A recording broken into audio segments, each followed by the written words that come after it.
Today we are making a gluten-free sponge cake with strawberries and coconut cream filling. Nice. We have to do two recipes, therefore we will start with the first recipe. We will make the coconut cream because it needs to go inside the fridge and cool down before we whisk it. First, we are going to bloom the gelatin inside the cold water. So I have the water here and I'm sprinkling in the gelatin powder.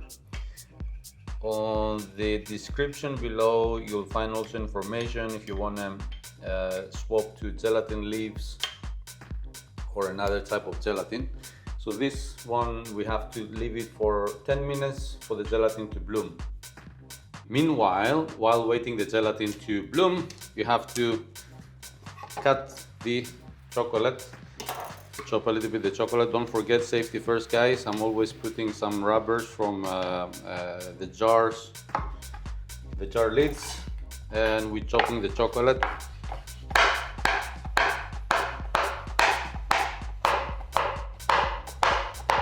In small pieces. It's always good to hold the knife down, the tip of the knife, and press down. It's a little bit more safe. Transfer the chocolate into a bowl. We need to melt it, and I will melt it in the microwave. So I need to put it on a plastic bowl, but if you want to melt the chocolate into a double boil, then you need to put it in a metal bowl and put it inside the very simmering water, not that hot. In the microwave, you just put it for 10 seconds and you stir, 10 seconds and you stir, because if you don't, there is a big possibility to burn it because the microwave is creating hot spots. So every 10-20 seconds, you have to give it a stir. So every 20 seconds, take it out, give it a stir, and then back into the microwave again for another 10 to 20 seconds. Make sure that you have it on low power.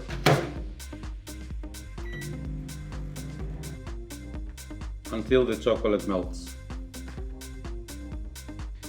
In a small pot, we are going to bring the coconut milk to a simmer, almost to the boil. I'm adding in the glucose. The glucose, if you don't have glucose, you can substitute with honey, but with the honey it's going to make it a little bit more sweet. The glucose is helping for the cream to become smoother. If you don't have any of this, you can skip it, but it's always good to have it. You add the gelatin. You see the gelatin is also bloomed. You add it inside the hot mixture and stir it until melts. And then we will add it into the chocolate. When you see that they start boiling on the side, or you see some bubbles in the middle, you can turn it off. And now we are adding it into the chocolate in 2 to 3 steps. It's gonna look a little bit grainy, but don't worry.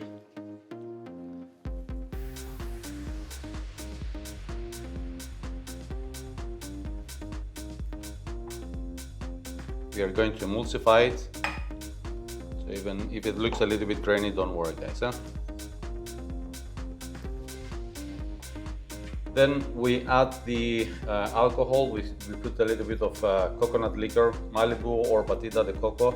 If you don't drink alcohol, you can also skip it.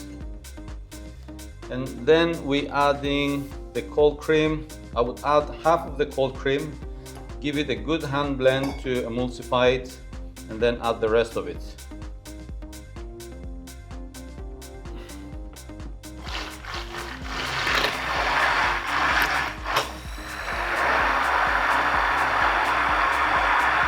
This will help the mixture to emulsify.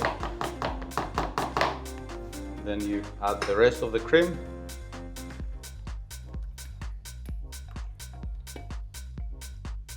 We stir it, and we will put it inside the fridge. It needs to cool down to 4 degrees, so it's better to do that overnight maybe, or to leave it for a couple of hours. It's very important because we need to whisk it, we need to whip it like a normal whipped cream, and it needs to be very cold. This is very important, guys.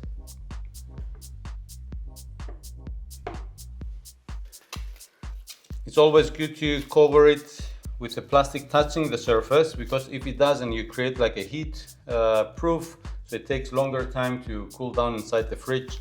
So it's always good to have a plastic touching the surface so there is no heat proof. If you want it to cool down much faster, you can also put it on a shallow container, so it's very little on the level and it's cooling down much faster. And of course we are going to use a gluten-free flour mix, and you can go down on the description and then you'll find another video to see how we made the gluten-free mixture. First of all, before you start doing anything, you need to preheat the oven. The oven you preheat on 190 degrees. Just make sure that it's preheated, because the sponge cannot wait. It has to go in the oven directly when you finish it. When you finish making it, otherwise it will collapse, it will deflate. We will take the eggs together with the sugar, we mix them together, and we will put it on a double boil for the sugar to melt, in order for the sugar to melt. And when you are making a double boil, there is not really a rule if the water should touch on the bowl or not. Make sure first that the bowl is metal, because it's transmitting the heat much better than a plastic. And I always like to touch it, but the thing is, you should have something inside the pot, because it's very important not to touch on the bottom of the pan. Otherwise, the temperature of the stove is going to be too high. What we are going to do now is to melt the sugar inside the eggs. The sponge is relying on the denature of the egg. So the egg from liquid, after we whisk it, because of the proteins of the eggs, becomes like light, fluffy and more stable. If you melt now the sugar inside the eggs, it becomes even more stable. So it's quite advisable, or very important, I would say, to melt the sugar inside the egg. Not too hot, be careful, don't bring the water to the boil. A lot of times you can also bring the water to the boil and then turn it off, and it will be hot enough to melt the sugar. You can even feel it when you're whisking the crystal sugar on the pot, on the bowl, in the bowl, or you can even touch it a little bit and feel the sugar crystals between your fingers.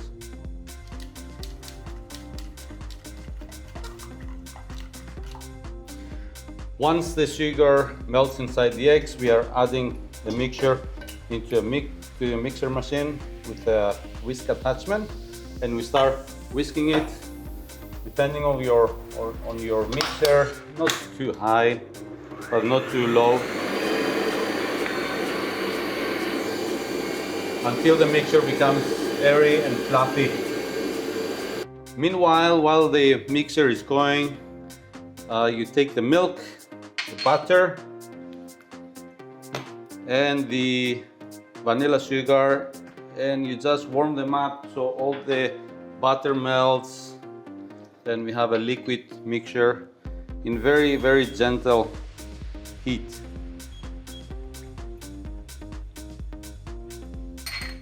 So while this one melts slowly in a very low heat, you take a baking paper with a fine sieve, and we are going to pass through the sieve all the dry ingredients: the gluten-free flour mix, xanthan gum, soda, baking powder and salt.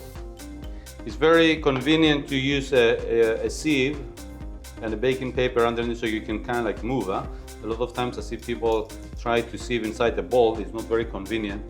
And this one is also going to help you to add afterwards the dry ingredient inside the mixture.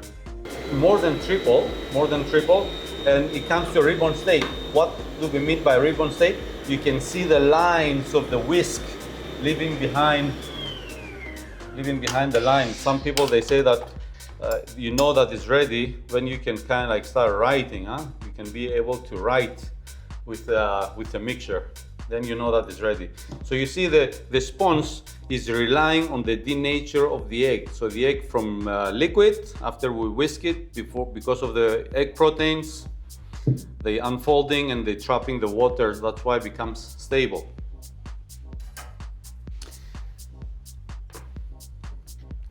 We adding now the liquid butter together with the eggs, and we're folding. Now we have to be very careful that we are folding. You go down in the middle and you are bringing the mixture up and you are folding.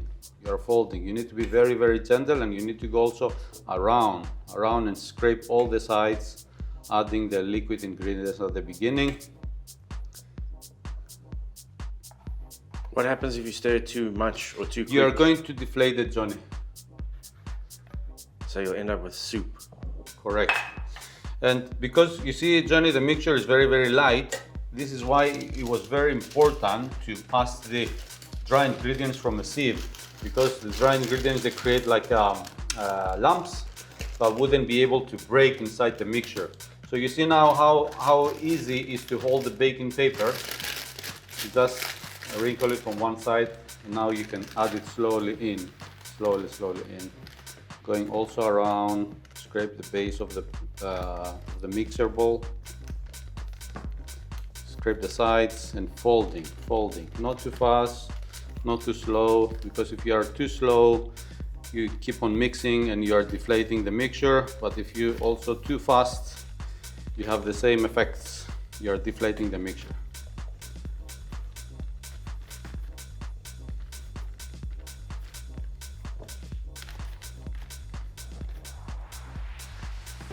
Go around, scrape and fold.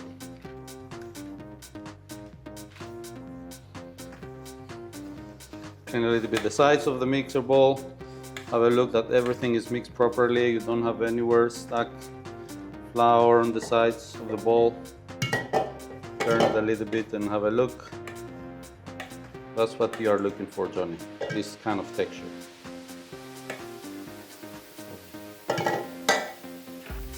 Immediately, with no delay, we put it directly inside the oven, in a warm oven, don't forget that. Got that?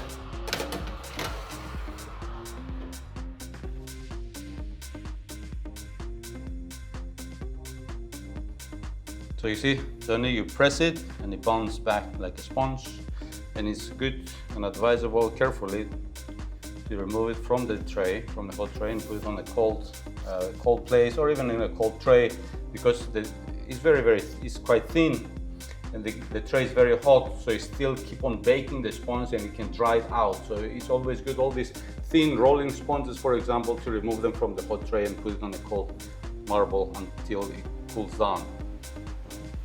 Now we need to trim the sponge, and I never cut on a silk pipe, on a silicone mat, right? I never cut it, so it's always good to remove it from the silicone. And I will use a 16 centimeters ring. It's good not to press the ring down. It's easier or it's better if you trim it. So you take a small serrated knife and slowly, having the knife flat on the ring, you go around and cut it. If you press it down, you will squeeze the sides of the sponge and will not look nice, because the cake that we are going to produce is going to be like naked. You can see the sides of the sponge around.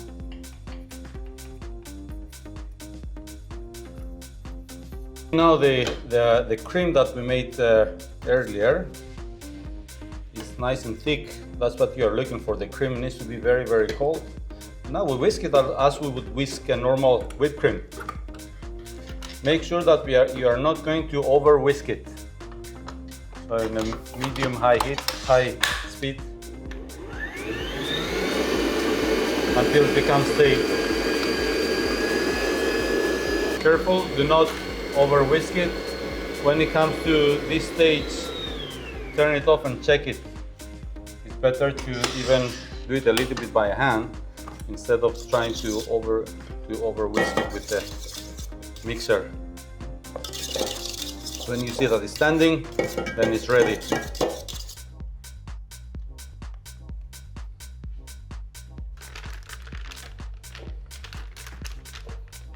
When you are assembling the cake, it's better to assemble it directly on the plate that you are going to display it. Just make sure that you keep it as much as clean as possible. And I put already the cream inside the piping bag. As usual, you twist the piping bag at the end of the mixture. You hold it right here with your thumb and index, and then you can press with the whole fist, and you start piping a little bit, not touching the sides of the cake, a little bit in. So what I'm doing, I'm piping, I stop piping, and I'm lifting the piping bag up. You pipe, stop pipe, and lift the piping bag up. You keep on turning the tray as you go. You're having the tip, it needs to be stable and 90 degrees on top of the cake. You pipe, you stop pipe, and lift the piping bag up.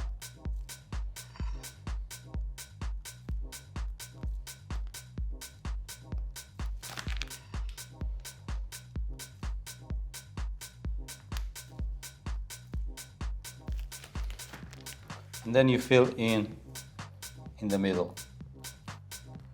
It's the same way. Practice your piping skills.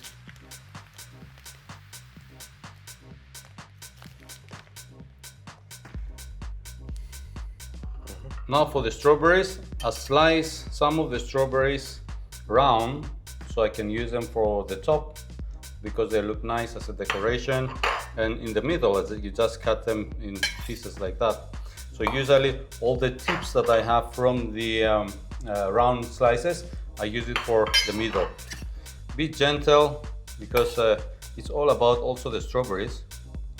So you see, before I told you that it's quite important to not to pipe until the edge of the cake, because when you are pressing the strawberries in the middle, you are pressing also the cream to go on the sides of the sponge.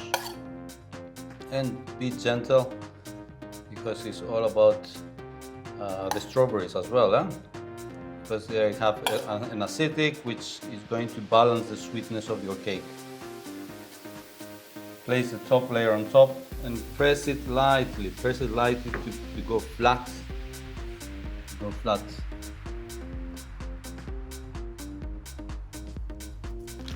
And with the same way, you start piping the top.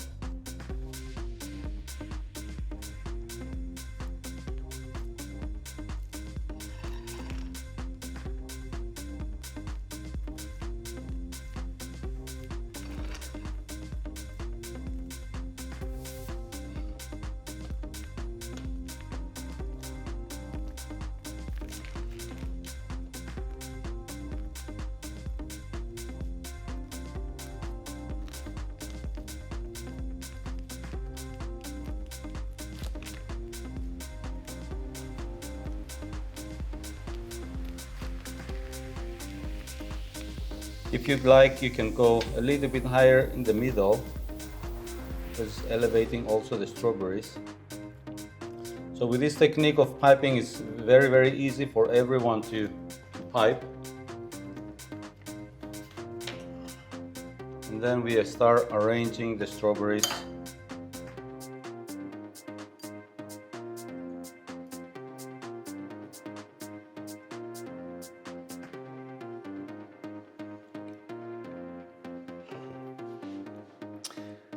Once you finishing arranging the strawberries, I cut some mint leaf tips from my garden, and they give a nice look, and at the same time they give a bit of a kick of the mint. So it tastes nice and it looks nice. Just don't put too much.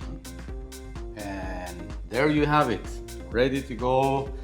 Great for birthdays, great for every occasion, maybe like an afternoon tea gathering. Yeah. Very nice, very refreshing. I don't really want to cut it. It just looks perfect, too perfect almost. First of all, before we slice it, I would say that you have also some trimmings from the sponge, which you can also use. What we did, we keep the trimmings, and we did some trifles or parfait, nice. as you call it in States. You can also have it as a different element on your display. And of course, you can even freeze the sponge up to 3 months inside the freezer. Okay? No way. This is not gonna last 3 minutes with me. Never mind 3 months. Whoa.